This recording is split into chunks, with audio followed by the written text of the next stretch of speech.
স্বাগত জানাচ্ছি channel I সংবাদে। এখনকার সংবাদ আয়োজন নিয়ে সাথে আছি মেহরুন্নেসা তাহমিনা। বিস্তারিত সংবাদের শুরুতে জানিয়ে দিচ্ছি ফ্রেশ ড্রিঙ্কিং ওয়াটার সংবাদ শিরোনামগুলো। করোনা পরিস্থিতিতেও শিমুলিয়া কাঁঠালবাড়িতে ঈদে বাড়ি ফেরা মানুষের ভিড়, রাজধানীর মার্কেটগুলোতেও কেনাবেচা। করোনা প্রতিরোধে হাইড্রোক্সি ক্লোরোকুইনে মৃত্যু ঝুঁকি বাড়বে বলে সতর্কতা, টিকা দিতে না পারায় ৮ কোটি শিশুর নানা ঝুঁকিতে পড়ার আশঙ্কা। কৃষিতে যন্ত্র এবং তথ্য প্রযুক্তির ব্যবহার বাড়াতে আসন্ন বাজেটে বিশেষ গুরুত্ব, করোনার ক্ষতি থেকে কৃষির সুরক্ষায় অগ্রাধিকার। সুনিশ্চিত ভবিষ্যতের লক্ষ্যে জীববৈচিত্র্য রক্ষার তাগিদ, অনলাইনে আন্তর্জাতিক জীববৈচিত্র্য দিবস পালন।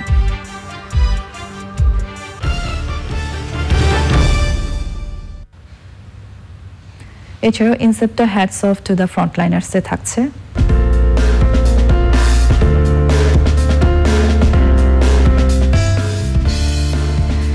করোনা যুদ্ধে জীবন উৎসর্গ করা সাংবাদিক হুমায়ুন কবির খোকনের কথা।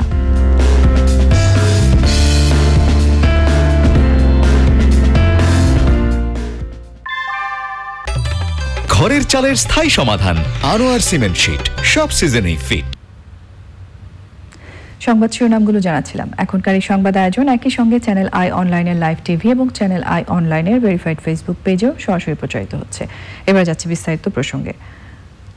করোনা ভাইরাসে আক্রান্ত হয়ে রাজশাহী মিশন হাসপাতালে চিকিৎসাধীন অবস্থায় মোশাররফ হোসেন নামে পুলিশের এক এসআই মৃত্যুবরণ করেছেন। তিনি নওগাঁয় ডেপুটেশনে ছিলেন। শুক্রবার করোনা শনাক্ত হওয়ায় প্রথমে তিনি পুলিশ লাইন হাসপাতালে যান।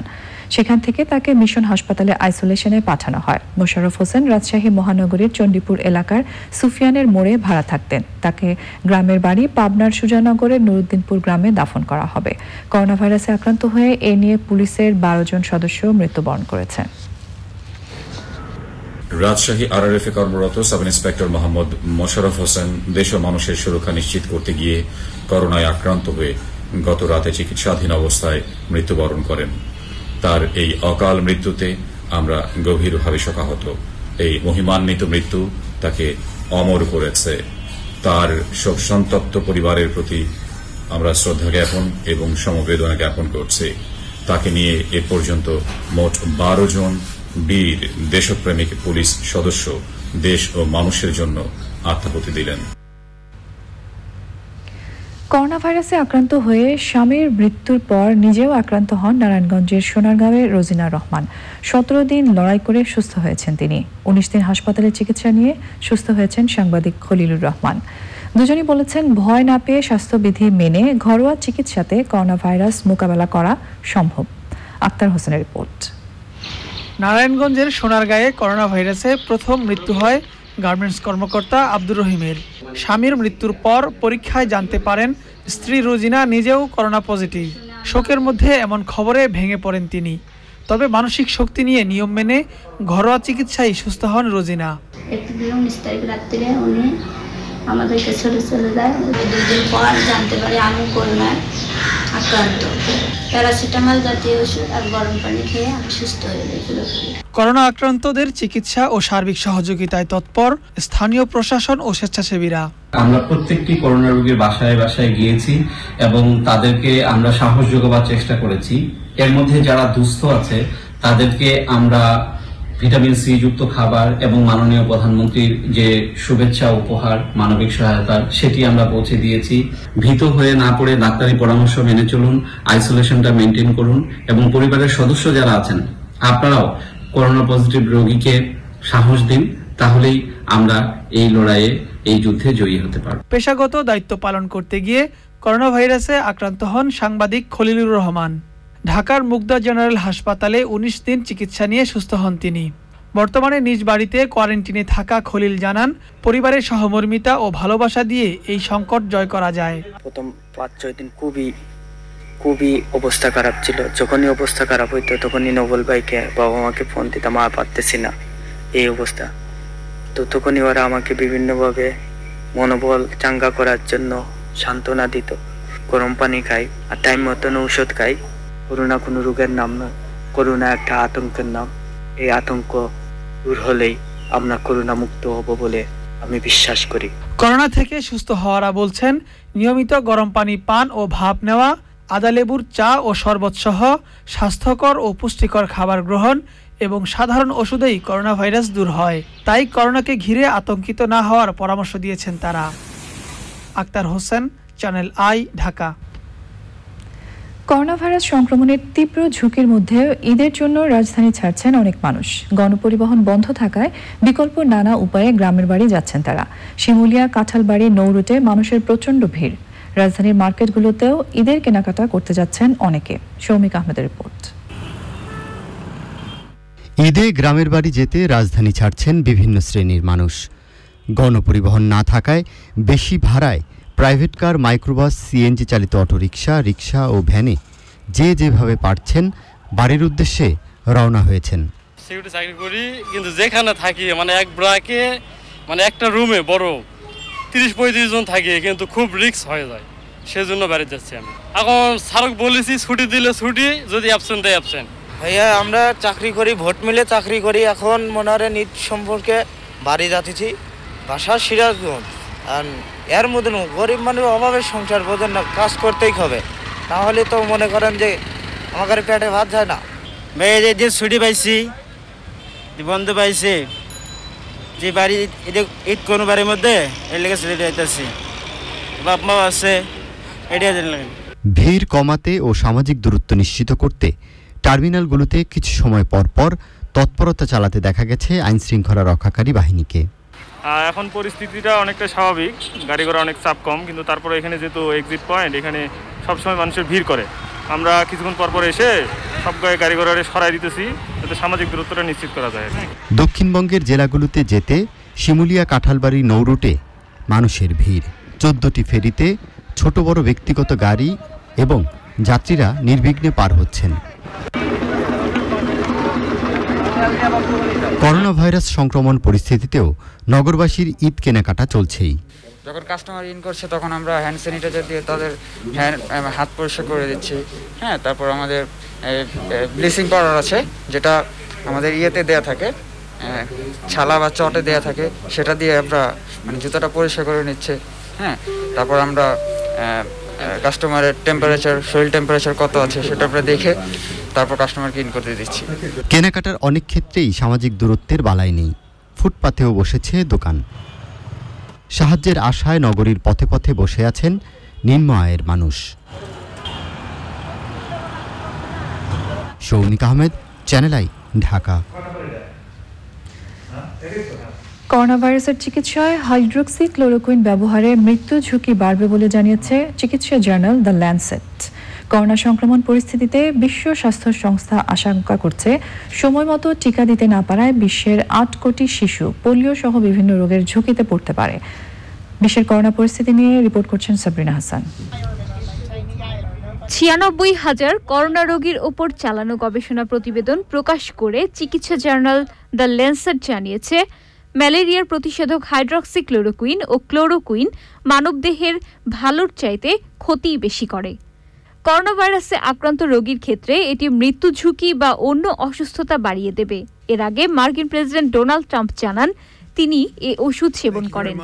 তবে শুরু থেকেই করোনার প্রতিষেধক হিসেবে হাইড্রক্সিক্লোরোকুইন গ্রহণের বিষয়ে সতর্ক করে আসছে বিশ্ব স্বাস্থ্য সংস্থা। বিশ্ব স্বাস্থ্য সংস্থার প্রধান টেড্রোস গ্যাব্রিয়েসুস জানিয়েছেন, করোনা ভাইরাসের কারণে নির্দিষ্ট সময়ে টিকা দিতে না পারায় বিশ্বের 8 কোটি শিশু ডিপথেরিয়া, হাম, পোলিও সহ বিভিন্ন রোগের ঝুঁকিতে পড়েছে। জুনে যুক্তরাজ্যে ভ্যাকসিন সামিটে করোনা সংকট মোকাবেলায় তহবিল গঠনে বিশ্ব নেতাদের আহ্বান জানিয়েছেন তিনি। করোনা ভাইরাসে আক্রান্তের সংখ্যার দিক থেকে বিশ্বের 3য় অবস্থানে ব্রাজিল। দেশটিতে আক্রান্তের সংখ্যা প্রায় 3,19,000 ছাড়িয়েছে। স্পেনে মাদ্রিদ ও বার্সেলোনা শহরে লকডাউন শিথিল করার অনুমতি দিয়েছে দেশটির সরকার।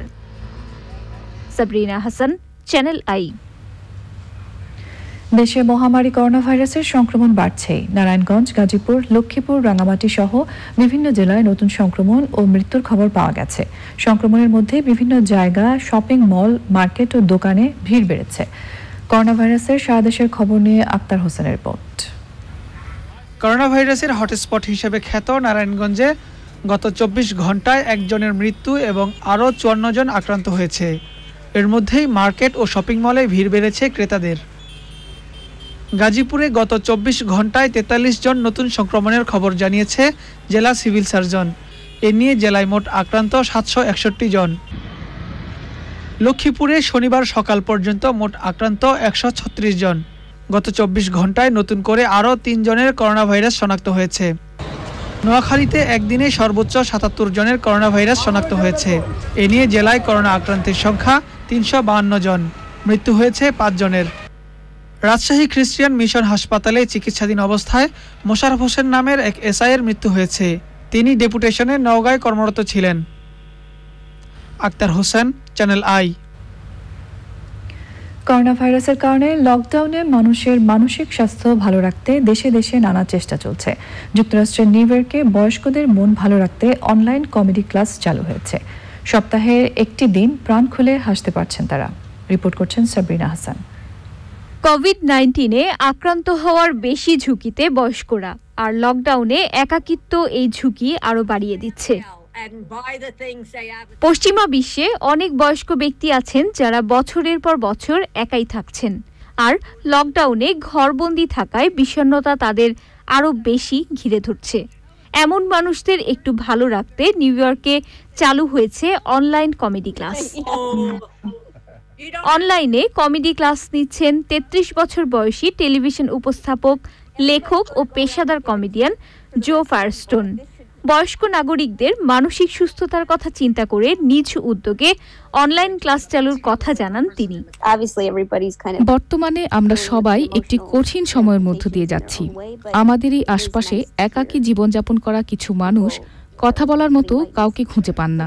তাদেরকে একটু ভালো রাখতে এই উদ্যোগ নিয়েছি। ভিন্নধর্মী এই পদক্ষেপে প্রতি সোমবার সকালে নিজেদের জীবনের বিভিন্ন মজার অভিজ্ঞতাও একে অন্যের সঙ্গে ভাগাভাগি করে মানসিক প্রশান্তি পাচ্ছেন তারা। Sabrina Hasan, channel I. ঘূর্ণিঝড় আম্পানে ক্ষতিগ্রস্ত উপকূলীয় জেলাগুলোতে বন্যার ঝুঁকিতে বহু মানুষ। পিরোজপুরে 15 কিলোমিটার বেড়িবাঁধ ক্ষতিগ্রস্ত হওয়ায় কয়েক লাখ মানুষ বন্যার ঝুঁকিতে পড়েছেন। জেলার কচা, বলেশ্বর ও সন্ধ্যা সহ অনেক নদীর পানি বেড়ে নদীপাড়ের গ্রামগুলোতে ঢুকে পড়ছে। বাঁধ ক্ষতিগ্রস্ত হওয়ায় বর্ষা মৌসুমকে সামনে রেখে আতঙ্কে দিন কাটছে নদীপাড়ের মানুষের। এখনও বাঁধগুলো মেরামতে কোনো পদক্ষেপ না নেয় ক্ষোভ জানিয়েছেন স্থানীয়রা। সাতক্ষীরায় আম্পানে নিহত 2 জনের পরিবারকে অর্থ সহায়তা দিয়েছে বিএনপি। কৃষিতে যন্ত্র এবং তথ্য প্রযুক্তির ব্যবহার বাড়াতে আগামী বাজেটে বিশেষ মনোযোগ দেওয়া হয়েছে বলে জানিয়েছেন সরকারের নীতি নির্ধারকরা। প্রধানমন্ত্রী শেখ হাসিনা 1 ইঞ্চি জমিও অনাবাদি না রাখার যে ঘোষণা দিয়েছিলেন তা বাস্তবায়ন করতে চান তারা। কৃষি উন্নয়ন ও গণমাধ্যম ব্যক্তিত্ব শাইখ সিরাজের কৃষি বাজেট, কৃষকের বাজেট সুপারিশমালা হাতে পেয়ে সংশ্লিষ্ট কয়েকজন মন্ত্রী জানিয়েছেন করোনার ক্ষতি থেকে কৃষি এবং কৃষককে সুরক্ষা দেওয়াটা থাকবে অগ্রাধিকারে। রিজভি নিয়াজের রিপোর্ট। জাতীয় বাজেটে কৃষি ও কৃষকের চাহিদার মাঠের চিত্র তুলে আনতেই উন্নয়ন সাংবাদিক শাইখ সিরাজের কার্যক্রম কৃষি বাজেট, কৃষকের বাজেট। তৃণমূলের কৃষকের কণ্ঠস্বর রাষ্ট্রের নীতি নির্ধারণী পর্যায়ে পৌঁছে দিতে চ্যানেল আইয়ের হৃদয়ে মাটি মানুষের এই কার্যক্রম 15 বছর অতিক্রম করছে। করোনা সংক্রমণ পরিস্থিতিতে অন্য খাতের মতো কৃষিও আক্রান্ত। সেই বাস্তবতায় এই কার্যক্রম এবারও নীতি নির্ধারকদের কাছে একটি সময়োপযোগী পরামর্শ। মাশরুম যা দেশে এটাকে জনপ্রিয় করা সম্ভব এবং এর বিদেশের এক্সপোর্টের সম্ভাবনা অনেক বেশি। আপনার এই প্রস্তাবটি শুরুতেই আমার কাছে ভালো মনে হয়েছে। যেমন আপনি বলেছেন গ্রিন হাউস, অবশ্যই এখন আমাদের অনেক ছেলেরা স্বল্প খরচে আধুনিক না হলেও গ্রিন হাউসের ব্যবহার তারা করছে। যে আপনার এই সব প্রপোজাল গুলোই সঠিক এবং আমার মনে হয় যে মাননীয় প্রধানমন্ত্রী যদি একটি সুনির্দিষ্ট একটা টাস্ক ফোর্স বা ই করে দিয়ে কৃষির একটা সমন্বয়, ফসল, মৎস্য এবং প্রাণী সম্পদ সবগুলো সমন্বয় করে স্পেসিফিক প্রজেক্ট যেগুলো বাণিজ্যিক ভিত্তিতে বাংলাদেশের অর্থ উপার্জনে সহযোগিতা করবে, বাংলাদেশের মানুষের আয় বাড়াবে। এবার সুপারিশমালায় কৃষি পণ্যের রপ্তানি বাণিজ্যে প্রসার ঘটানো, কর্মহীনদের কৃষিতে অন্তর্ভুক্ত করা, তথ্য ও যোগাযোগ প্রযুক্তি নির্ভর কৃষি সহায়তা প্রকল্প চালু করা সহ পরিবর্তিত পরিস্থিতিকে মোকাবেলার মতো বিষয়গুলোকে সামনে আনা হয়েছে। এই মহামারী উত্তর বা অতিমারী উত্তর পরিস্থিতিতে যে বেকারত্বের পরিস্থিতি সৃষ্টি হবে, বিশেষ করে যুব বেকারত্বের ব্যাপারে আপনি জোর দিয়েছেন এবং শিক্ষিত তরুণদের ক্রমান্বয়ে আধুনিক কৃষির সাথে যুক্ত করার ব্যাপারে আপনার যে তৎপরতা, সেটাও আমি খুবই পছন্দ হয়েছে। আমার সুপারিশের ভিতরে যেটার সাথে আমি আরো একমত হয়েছি সেটা হলো জৈব সারের ব্যবহার কিভাবে করা যায় সেটার ব্যাপারে আপনি বলেছেন, বিভিন্ন প্রণোদনার কথা বলেছেন এবং একই সাথে কৃষি গবেষণার উপরেও আপনি জোর দিয়েছেন। আমাদের সরকার খাদ্য নিরাপত্তার কথা বললেই চাল দেওয়া যাবে, একটু তার সাথে হয়তো আলু দিলাম। আমরা কেন এইসব সেফটি নেট প্রোগ্রামে এক বস্তা চালের সাথে এক প্যাকেট দুধ কেন ইনক্লুড করবো না? আমরা দুইটা চালকের উপর নির্ভর করে গত 20-30 বছর পর্যন্ত চলেছি, তৈরি পোশাক খাত আর প্রবাসী আয়। এই চালক এখন ক্লান্ত। আমি মনে করি কৃষি হচ্ছে আগামীর একটা অন্যতম প্রবৃদ্ধির চালক। কৃষকের চাওয়া সরকার গুরুত্ব দেবেন ক্ষতিগ্রস্ত মৎস্য, পোল্ট্রি এবং দুগ্ধ খামারিদের জন্য বিশেষ সহায়তার বিষয়ে। আপনি যে কথা বলছেন যে আমাদের এক্সপোর্টের দিকে আরো নজর দিতে হবে ইত্যাদি ইত্যাদি, এগুলোর জন্য আমাদের বাধাগুলো কোথায়? হ্যাঁ, এখানে একটা তো প্রযুক্তি আছে, একটা হচ্ছে কমপ্লায়েন্স, যেগুলো ফাইটোস্যানিটারি, এই যে কমপ্লায়েন্স গুলো, এগুলো তো ইন্ডিভিজুয়াল চাষিরা করতে পারবে না।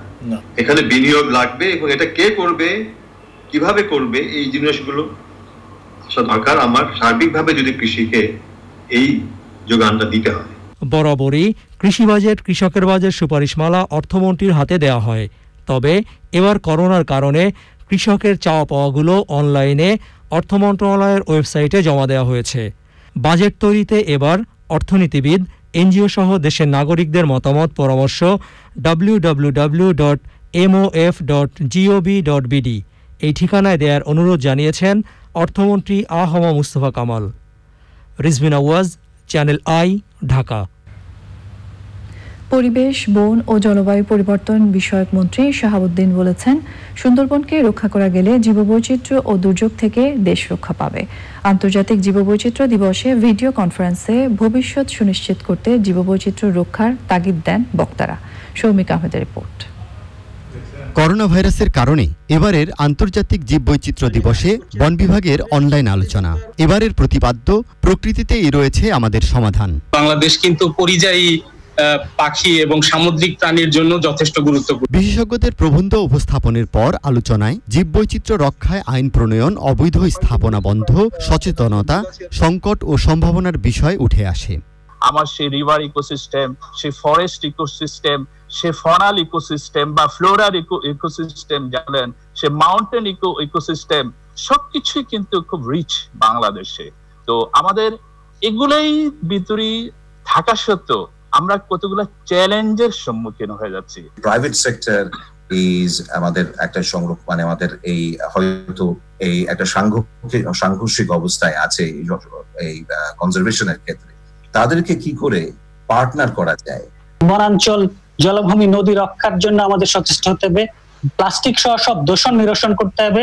বন্যপ্রাণীর অবৈধ শিকার ও পাচার রোধ করতে হবে এবং নাগরিকদেরও একটা সচেতন করার বিষয় আছে যে বন্যপ্রাণীর প্রতি সদয় হওয়ার জন্য উদ্বুদ্ধ করা লাগবে। আমাদের তিনটা যেটা বায়োডাইভার্সিটির এরিয়া, স্পিসিস, ইকোসিস্টেম বা হ্যাবিটেট, আর একটা জেনেটিক বায়োডাইভার্সিটি। জেনেটিক বায়োডাইভার্সিটিতে আসলে আমরা মনে হচ্ছে আমার কাছে এটা এখনো অবহেলিত। সকলকে আমাদের নিজ নিজ অবস্থান থেকে একটা ওয়েল কোঅর্ডিনেটেড ফ্রেমওয়ার্কের মধ্যে আমাদের চেষ্টা চালিয়ে যেতে হবে। আমরা নিজেরা ট্রান্সপারেন্ট থাকতে চাই, আমরা আপনাদের সহযোগিতা নিতে চাই। কোভিড-19 যেমন আমাদের ক্ষতি করেছে, আবার একটা জিনিস কিন্তু বুঝিয়ে দিয়েছে যে আমরা আমাদের এই নেচারকে কিভাবে অ্যাবিউজ করছি। তো সেইখান থেকে আমি বলবো যে আমরা বাংলাদেশে একটি ছোট দেশ, কিন্তু অনেক বায়োডাইভার্সিটি, কিন্তু তারপরেও যে জিনিসটা ঘটছে সেটা হলো আমরা কিন্তু অনেক জায়গা, আমাদের ন্যাচারাল জায়গা যেমন চর অঞ্চল এবং অন্যান্য জায়গায় কিন্তু আমরা নানা ধরনের স্থাপনা করার জন্য দিয়ে দিচ্ছি বিভিন্ন প্রতিষ্ঠানকে। সেটা বন্ধ করা দরকার। আর যত বেশি প্রচারণা হবে ততই কিন্তু আমরা এর থেকে সুফল পাবো। আর পাশাপাশি আইনের প্রয়োগ যদি করা না হয় তাহলে কিন্তু শুধু প্রচারণা দিয়ে কাজ হবে না। কিন্তু জীববৈচিত্র্য রক্ষায় পরিবেশকে তার মতো চলতে দেওয়ার পক্ষে মত দেন বক্তারা। ঘূর্ণিঝড় আম্ফান এটা বাংলাদেশে যে পরিমাণ ক্ষতি করেছে সেটা পার্শ্ববর্তী কলকাতা বা ওয়েস্ট বেঙ্গলের চেয়ে কিন্তু অনেক কম। আর তার একটা অন্যতম কারণ হচ্ছে যে আবারও একটা প্রাকৃতিক দুর্যোগ এবং ঘূর্ণিঝড়ের সময় সুন্দরবন একটা ঢাল হিসাবে আমরা সুন্দরবনকে সেখানে পেয়েছি। তো এই নেচারের এই প্রকৃতির সুরক্ষা যদি আমরা নিশ্চিত না করতে পারি, সমাধান তো দূরের কথা, এটা আমাদের জন্য একটা অন্যতম সমস্যা এবং চ্যালেঞ্জ হয়ে দাঁড়াবে। চোখে আঙ্গুল দিয়ে দেখিয়ে দিয়েছে জাতিকে যে সুন্দরবন আমাদেরকে রক্ষা করতে পারে। সেই কারণে আমরাও সুন্দরবনকে রক্ষা করা আমাদের দায়িত্ব। যেভাবে হোক আরো কিভাবে সুন্দরবনকে আমরা গড়ে তুলতে পারি, আমরা সুন্দরবনকে সংরক্ষণ করতে পারি, তাহলে আমাদের জীববৈচিত্র্য রক্ষা পাবে আর আমাদের এই সাইক্লোনের হাত থেকে বাংলাদেশকে রক্ষা করা যাবে। বন্যপ্রাণীর সহাবস্থানের গুরুত্ব তুলে ধরে নিজ নিজ অবস্থান থেকে চেষ্টা চালিয়ে যাওয়ার আহ্বান জানান বিশেষজ্ঞরা। আমাদের কিছু এরকম একটা মেকানিজম থাকা দরকার। Soumik Ahmed, channel i, Dhaka. জাতির পিতা বঙ্গবন্ধু শেখ মুজিবুর রহমানের জুলিও কুরি শান্তি পুরস্কার প্রাপ্তির ৪৭তম বার্ষিকী আজ। ১৯৭৩ সালের ২৩শে মে বিশ্ব শান্তি পরিষদ বঙ্গবন্ধুকে এই শান্তি পদকে ভূষিত করে। এটি ছিল বিশ্ব শান্তি প্রতিষ্ঠায় বঙ্গবন্ধুর অবদানের আন্তর্জাতিক স্বীকৃতি। করোনা ভাইরাসের কারণে প্রধানমন্ত্রী শেখ হাসিনার নির্দেশনা অনুসরণ করে জনসমাগম এড়িয়ে দিবসটি উদযাপন করবে বঙ্গবন্ধুর জন্মশতবার্ষিকী উদযাপন জাতীয় বাস্তবায়ন কমিটি। এ পর্যায়ে Incepta hats off to the ফ্রন্টলাইনার্স।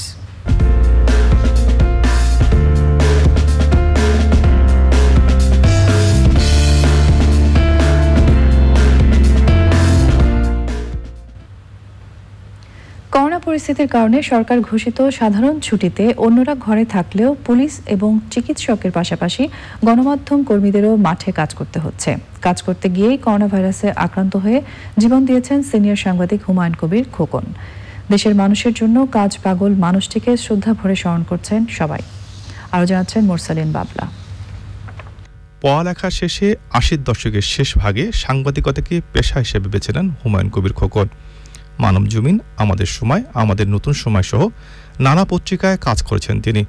সর্বশেষ ১ বছর আগে চিফ রিপোর্টার হিসেবে যোগ দেন দৈনিক সময়ের আলো পত্রিকায়। করোনা ভাইরাস যখন দেশের সব জায়গাতে ছড়িয়ে পড়তে শুরু করে, তখনও তিনি নিয়মিত গভীর রাত পর্যন্ত অফিস করে প্রকাশনা অব্যাহত রেখেছেন। এপ্রিলের শেষ সপ্তাহে জ্বরের কারণে শারীরিক অবনতি ঘটলে উত্তরা রিজেন্ট হাসপাতালে তাকে ভর্তি করা হয়। করোনা আক্রান্ত হয়ে ২৮শে এপ্রিল রাতে মারা যান তিনি। করোনার যে বিপিগুলো পরে লালচা বানানো বা দেখা, এগুলো কিন্তু আমরা কন্টিনিউ করতাম, করোনা না জেনেই করতাম, যে এর থেকে রক্ষা পাওয়ার জন্য। আবার ও যখন অফিসে যেত, যাওয়ার আগে আমি বলতাম যে চা করে দিতাম, ওই চাটা খেয়ে যাও। হয়তো একটা মুখ দিল, না আমাকে এখন এই জিনিস করতে হবে, বের হয়ে যেত আর কি। আমাদের ঘরে কিন্তু ওইভাবে আমার প্রস্তুতি ছিল যে সবসময় গরম পানি বা নাকে ভাত না, এরকম কিন্তু আমরা করতাম সবসময়। কিন্তু আসলে এটা কিভাবে কি ঘটে গেল কিছুই বুঝতে পারলাম না। সাংবাদিক হুমায়ুন কবির খোকন স্ত্রী, ছেলে মেয়েদেরকে নিয়ে থাকতেন রাজধানীর মহাখালীতে। তিনি মারা যাওয়ার পর তার স্ত্রী ও ছেলে আদিফের শরীরে ধরা পড়ে করোনা ভাইরাস। বর্তমানে তারা রাজধানীর রিজেন্ট হাসপাতালে চিকিৎসাধীন রয়েছেন। যখন আমি ভাবি তখন তো বুকটা একদম শূন্যতায় ভরে যায়, কারণ আমাকে থাকতে ভাড়া বাসায় থাকতে হয়, মাস গেলে ৩০,০০০ টাকা ভাড়া দিতে হয়। এখন এইখানে বসে বসে সেটাই ভাবতে যে এটা কিভাবে আমি করবো, এইটা আমার মেন চিন্তা। আর একটা যে আমার ছোট মেয়েটা কেবল শিখতে পড়ে, তারপরে ছেলেটার আর ৩টা সেমিস্টার আছে। হুমায়ুন কবিরের বড় মেয়ে বাঁধন মাস্টার্সে, ছেলে আদিব নর্থ সাউথ বিশ্ববিদ্যালয়ে সিএসসিতে এবং ছোট মেয়ে নাফিসা ৬ষ্ঠ শ্রেণীতে পড়ছে। মানে আব্বুর তো অনেক বড় একটা স্বপ্ন ছিল যে আমি ভালো একটা জব করব, ভালো কাজ করব, যে আব্বুরা হয়তো বেশি দিন হয়তো কাজ করতে হইতো না, যে আমি যদি একটা চাকরি করতে পারতাম। মানে আমার তো এখনো পড়ালেখা শেষ হয়নি, পড়ালেখা শেষ হলে ভালো চাকরি করলে হয়তো আব্বুর আর কাজ করতে হইতো না, আমি হয়তো দেখতে পারতাম ফ্যামিলিকে। করোনা যুদ্ধে এই সম্মুখ সারির যোদ্ধাকে আমরা স্যালুট জানাই। Hats off to the frontliners. Morsalin Babla, channel i, Dhaka. সংবাদের পর্যায়ে নিয়ে নিচ্ছি অশোক লীলা রিফাত অটোস বিরতি, এবং বিরতির পর আরো যা থাকছে। জার্মান বুন্দেসলিগার বেশ কয়েকটি খেলা আজ। আলাদা ম্যাচে মাঠে নামবে Dortmund, Bayern, Leverkusen. Convalescent plasma therapy প্রদানে সহায়ক হবে। জাতীয় দুর্যোগে স্বেচ্ছাসেবার ভিত্তিতে প্ল্যাটফর্মের মাধ্যমে এত বিপুল সংখ্যক চিকিৎসক ও চিকিৎসা শিক্ষার্থী নিরলসভাবে কাজ করে যাচ্ছে বলে তাদেরকে স্বাস্থ্য অধিদপ্তরের পক্ষ থেকে অনেক অনেক ধন্যবাদ এবং কৃতজ্ঞতা জানাই। গত 24 ঘন্টায় আমাদের নমুনা সংগৃহীত হয়েছে ৯,৯৭৭টি। আগের দিনের সহ 24 ঘন্টায় পরীক্ষা হয়েছে 10,834টি নমুনা এবং এ পর্যন্ত নমুনা পরীক্ষা হয়েছে 2,34,675টি।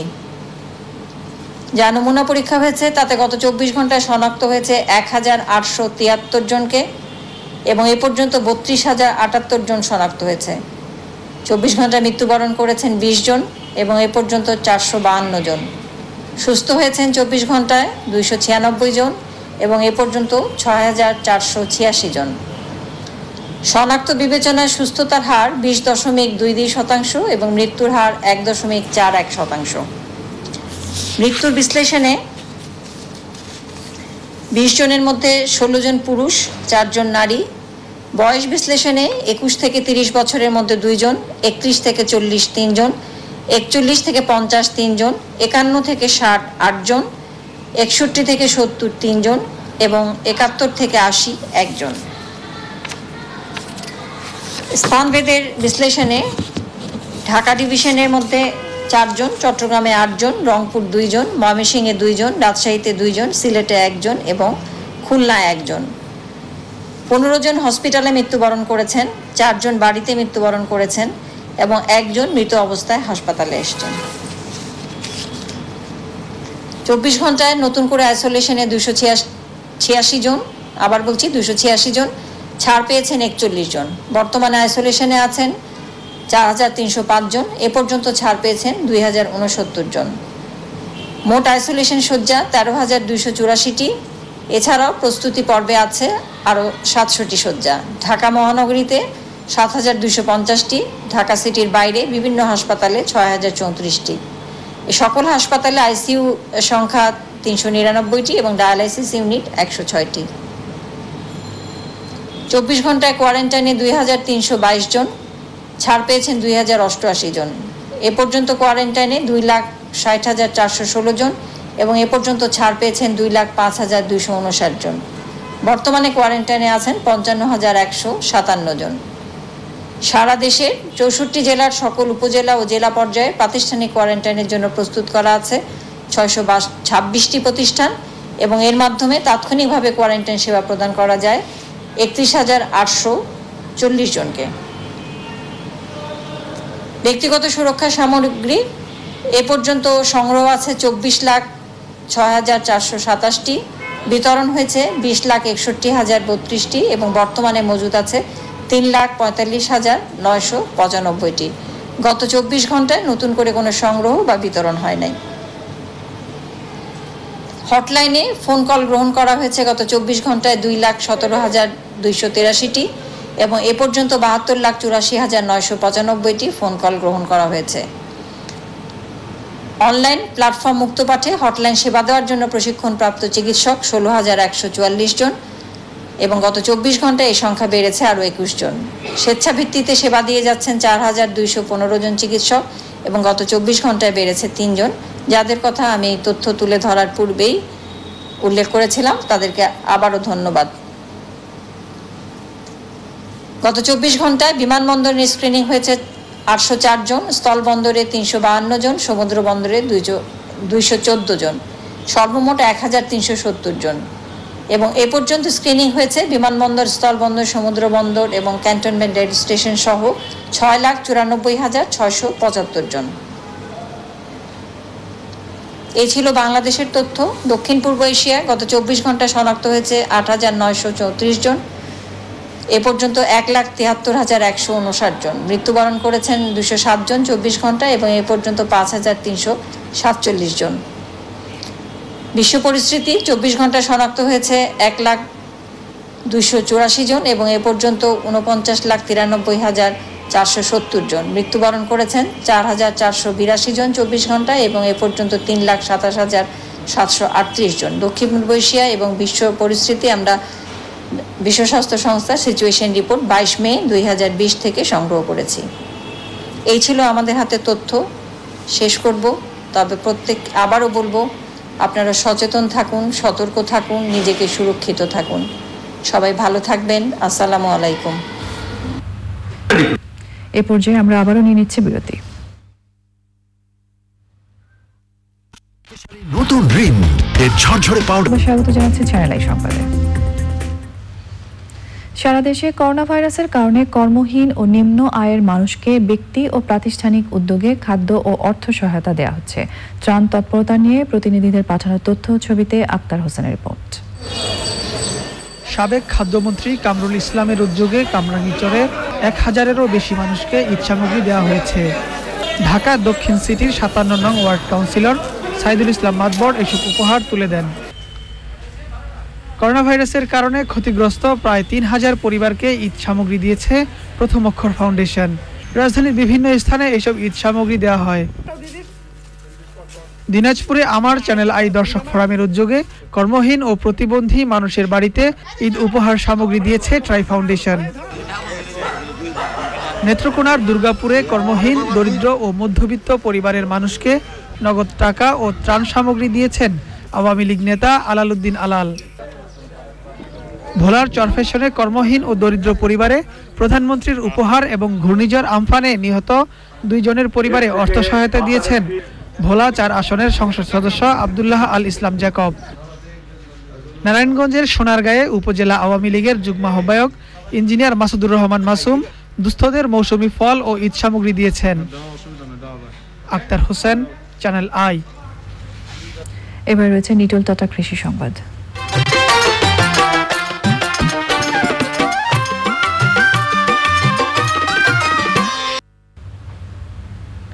রুই জাতীয় মাছের প্রাকৃতিক প্রজনন ক্ষেত্র চট্টগ্রামের হালদা নদীতে মা মাছ ডিম ছেড়েছে। করোনা সংক্রমণ পরিস্থিতিতে প্রকৃতি ফিরে পাচ্ছে তার হারানো শক্তি। গত 12 বছরের মধ্যে এবার সর্বোচ্চ ডিম পাওয়া গেছে। এতে শুক্রবার সকাল থেকে হালদা নদীতে উৎসবে মেতে ওঠেন ডিম আহরণকারীরা। চট্টগ্রাম থেকে মোহাম্মদ নবাবের ভিডিওতে আরো জানাচ্ছেন চৌধুরী ফরিদ। প্রতি বছর এপ্রিল থেকে জুনের মধ্যে প্রবল বৃষ্টি, মেঘের গর্জন, পাহাড়ি ঢল, অমাবস্যা কিংবা পূর্ণিমার তিথিতে প্রাকৃতিক মৎস্য প্রজনন ক্ষেত্র হালদা নদীতে মা মাছ ডিম ছাড়ে। এবার ঘূর্ণিঝড় আমফানের প্রভাবে বৃষ্টি, পাহাড়ি ঢল ও জোয়ারের পানি ব্যাপক বেড়েছে। বৃহস্পতিবার রাতে নমুনা ডিম ছাড়লেও শুক্রবার সকাল থেকেই পুরোদমে ডিম ছাড়ে মা মাছ। এতে হালদাপাড়ের 615 জন ডিম সংগ্রহকারী 280টি নৌকা ও জাল নিয়ে সারাদিন ডিম সংগ্রহ করে। এবার সবচেয়ে বেশি ডিম সংগ্রহ করতে পেরে খুশি তারা। ইনশাআল্লাহ খুব সুন্দর ডিম হয়েছে, খুব সুন্দর পেয়েছি। 8 কেজি 10 কেজি এভাবে ডিম পেয়েছি। আমি আমার 4টে নৌকায় প্রায় 80 কেজি ডিম পেয়েছি। করোনা পরিস্থিতিতে কোনো কোনো ক্ষেত্রে প্রাকৃতিক ঐশ্বর্য ফিরে আসতে থাকায় এবার ডিমের পরিমাণ বিগত 12 বছরের রেকর্ড ভঙ্গ হয়েছে বলেছেন বিশেষজ্ঞরা। পিকিং পাওয়ার প্ল্যান্টের দূষণ এবং মানিকছড়ি এলাকায় তামাক চাষ, এগুলো এবার প্রায় বিগত 1 বছর ধরেই এই দুটো ইন্ডাস্ট্রি বন্ধ এবং তামাক চাষও প্রায় 70% রিমুভ করা হয়েছে। প্রায় 2 মাস বিভিন্ন ইন্ডাস্ট্রি বন্ধ থাকার কারণে এটাতে একে স্বাভাবিকভাবে বৈশ্বিক যেই পরিবর্তন, পরিবেশগত যে পরিবর্তন, হালদা নদীরও বৈশ্বিক একটা পরিবর্তন হয়েছে। সংগ্রহিত ডিমগুলো থেকে পুনঃ উৎপাদন ও বাজারজাতকরণে নানামুখী উদ্যোগ নেওয়া হচ্ছে জানিয়েছেন মৎস্য অধিদপ্তর। আপনি মাছ বলেন, মৎস্য খাদ্য বলেন, রেণু বলেন, সবকিছুর জন্যই আমাদের রাস্তা সবসময় খোলা এবং আমরা আমাদের যারা চাষি বা জেলে সবাইকে আমরা এই নিউজটা দিয়ে দিচ্ছি। ওনাদের যদি কোনো ধরনের সমস্যা হয় ওই এলাকায়, যদি আমার এই রেণু নিতে কারো সমস্যা হয় এলাকার অফিসারের কাছ থেকে প্রত্যয় নিয়ে আসবে এবং যদি রাস্তাঘাটে কোনো আমার সঙ্গে সরাসরি যোগাযোগ করবে। হালদা নদীর পশ্চিম গহিরা, অঙ্কুরিগুনা, আজিমের ঘাট, সাত্তার ঘাট, মাদারসা, মদুনা ঘাট সহ বিভিন্ন পয়েন্ট থেকে ডিম সংগ্রহ করা হয়। প্রাথমিক হিসাব মতে এবার 25,536 কেজি ডিম সংগ্রহ করা হয়েছে বলে জানান 4 সংস্থার যৌথ সার্ভে কমিটি। Chowdhury Farid, Channel i, Chattogram. এবার রয়েছে প্রকৃতি সংবাদ।